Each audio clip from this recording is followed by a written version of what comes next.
नमस्कार. मी संदर्भ ग्रंथपाल प्रसाद भडसावळे. आज आपल्यासमोर सादर करत असलेल्या बोधकथेचे नाव आहे कल्पना शक्तीला साथ जिद्दीची.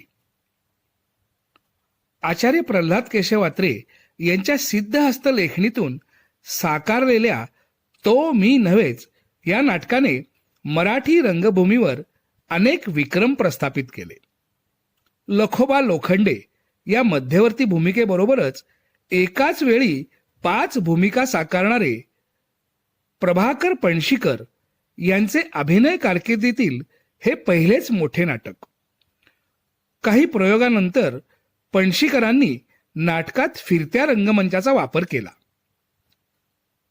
त्या संदर्भात या नाटकातील निम्म्याहून अधिक प्रसंग हे कोर्टात घडतात, तर उर्वरित घर, बाग, आश्रम अशा विविध ठिकाणी. याचा विचार करून दिग्दर्शक मोग रांगणेकर यांनी रंगमंचाचे 2 भाग योजून एकात कायमस्वरूपी कोर्ट व दुसऱ्यात अन्य ठिकाणांचे बदलणारे नेपथ्य साकारले होते. कोर्टातील लखोबा लोखंडेच्या भूमिकेतील पणशीकर वेशभूषा बदलून लगेचच वेगळ्या भूमिकेत येत, तेव्हा पुढील दृश्य रंगमंचाच्या दुसऱ्या भागात होत असे. त्यामुळे रंगमंचाचा निम्मा भाग वापरला जाई. त्यामुळे भूमिका साकारताना पणशीकरांच्या रंगमंचावरील हालचालींना मर्यादा पडत असे. त्यामुळे ते अस्वस्थ असत. यावर तोडगा काढावा असे पणशीकरांना वाटे.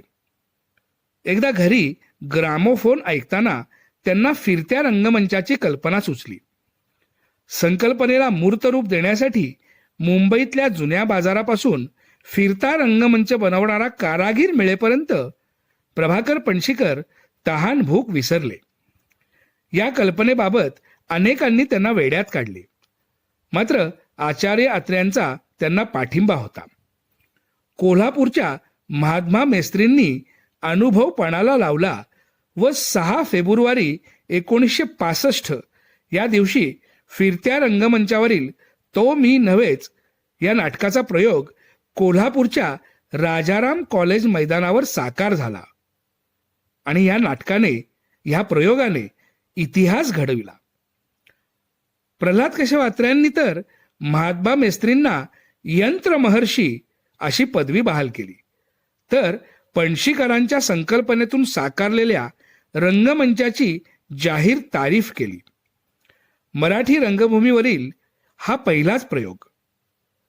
कल्पनाशक्तीला जिद्दीची साथ असल्यास नवनिर्मिती होऊ शकते, हेच यातून अधोरेखित होते.